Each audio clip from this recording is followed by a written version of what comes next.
Okay, hi everybody. We're going to take a look at three year 13 questions, year 2 micro questions on aspects of monopolistic markets.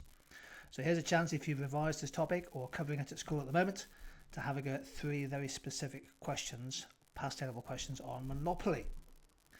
In each case, there's a chance to press the pause button on the video when you want to have a go at the question. Then we'll go through the right answer and the reasoning together. So let's take a look at our first question. Many public utilities can be described as natural monopolies.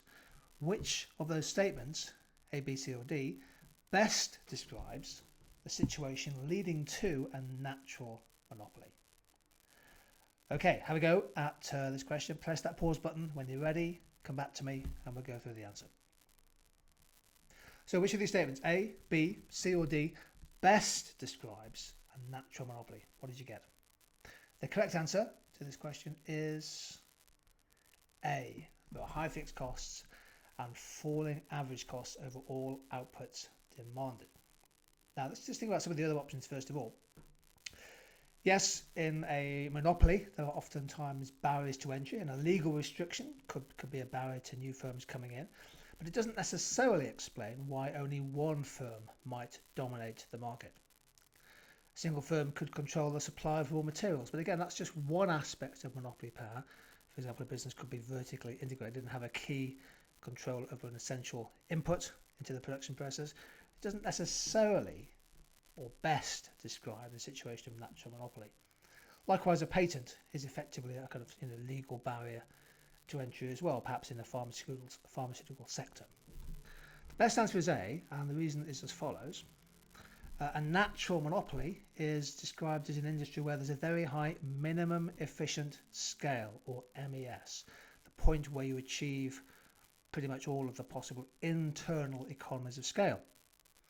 And in a situation of natural monopoly, the MES is a high percentage, perhaps more than 50-60% of market demand. The result being that only one firm realistically has the opportunity to reach their MES. Typically, in a natural monopoly, the long run average cost continuously falls as output increases. And this is mainly because these kind of businesses, the London Underground could be a good example, perhaps a regional water utility, those kind of big, clunky infrastructure businesses, who knows, maybe even Google and Facebook, they've got very, very high fixed costs of setting up their operations, but low marginal costs. And therefore, the more users this business has, the more customers, then they are cutting the average fixed cost per unit, and that causes the average cost curve to fall pretty much continuously across all outputs demanded. There's a diagram which goes in natural monopoly. I won't show it in this video, but if you want to just type into our YouTube site natural monopoly, there should be a little video that explains that to you in more detail. Okay, let's move on to question 2. A firm is already the monopoly producer of product X. Which of those strategies shown might the firm pursue in order to prevent new firms from entering the market for product X? Is it cooperation, limit pricing, predatory pricing, or price leadership? Again, press the pause button, have a go at the question, think it through. I'll be back when you're ready. Okay, so which strategy might the firm pursue in order to prevent new firms from entering the market? The best answer there is limit pricing. Limit pricing. That is defined as when a firm sets the price just low enough to discourage a new entrant into the market. It might be a price that they think will perhaps prevent the new firm from making supernormal returns. They're guaranteeing subnormal profit. So the answer is limit pricing. Cooperation, well, that implies some form of maybe price fixing or market sharing agreement between existing firms. And in the context of the question, that would be highly unlikely to be the right answer, since we're thinking about the new firms that might come in. Why would a firm that's already a monopoly share their market or fix the price with a potential rival? Predatory pricing is subtly but importantly different. So predatory pricing, which is illegal in competition policy, is where firm X, the firm that's producing X, sets a very low, artificially low price, perhaps below their own cost. And that's designed to kick out or eliminate existing firms. and therefore reduce the depth of competition in the market. So predatory pricing is illegal. Price leadership, well, that's when one firm has a clear dominant position in the market and existing firms with perhaps lower market shares, they tend to follow the pricing strategies, the pricing changes that's prompted by the dominant firm. Okay, so it's not necessarily the best answer to this question because we're told the firm already is the monopoly producer of product X. Okay, so the answer to that is B. Time for one more question. Here we go.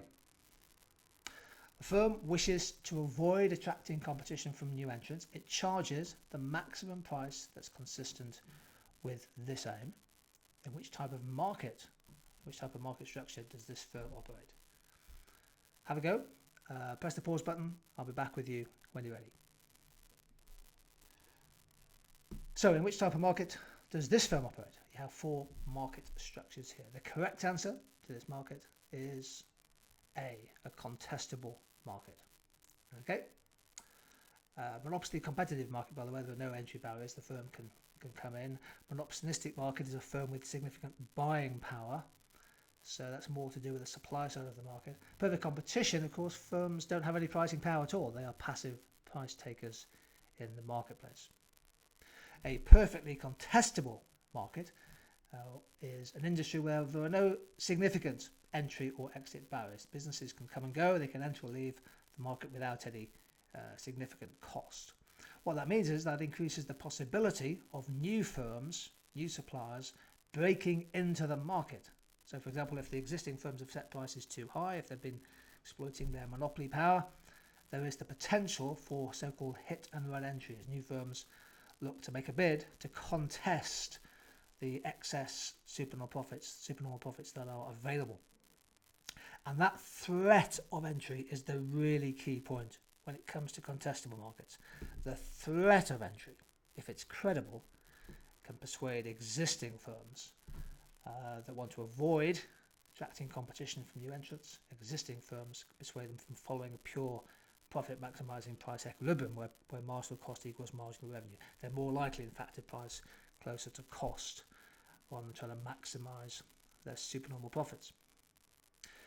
So there we go. There are 3 questions which we have no diagrams with them, but essentially they're all testing your kind of understanding of pricing in monopolistic markets. Hope you got all 3 right. If you didn't, hopefully the explanations will help you. Loads more questions on the Tutor2 YouTube site as we go through past questions and talk about the economics behind them. Thank you.